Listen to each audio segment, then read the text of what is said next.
C'est dans le sauna de la salle de la mariée que la SSSP Chambretot recevait l'équipe d'Esnay.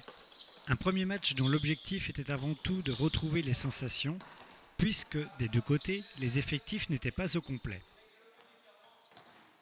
Une occasion dont pouvait bénéficier le nouveau coach de la SSSP pour faire une revue de son effectif en intégrant les U20 ainsi que les deux nouvelles recrues que sont Terence Guéry et Valentin Pignon.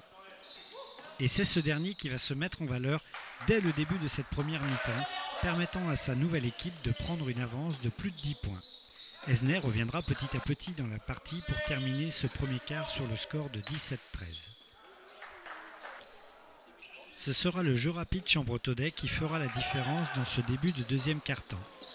Les joueurs se concentrant à appliquer les consignes sur jeu placé, permettant au jeune intérieur Martin Allaire de compiler quelques paniers et de créer un premier écart de 13 points à la mi-temps, permettant à son équipe de rentrer au vestiaire sur le score de 34-21. Au retour des vestiaires, on retrouve une équipe chambretonnaise plus agressive dans le jeu offensif, avec de nombreuses pénétrations au cœur de la défense à Gésinat.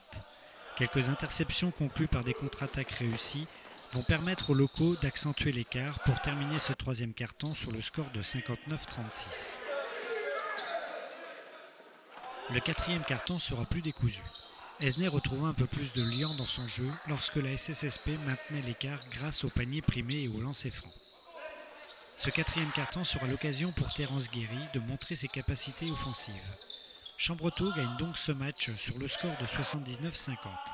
Un résultat positif pour Cédric Guéry et son équipe et encourageant pour la suite tellement son équipe nous a montré de belles choses offensivement. Une victoire très prometteuse lorsque l'on sait que 4 joueurs du 5 majeur n'ont pas ou peu joué.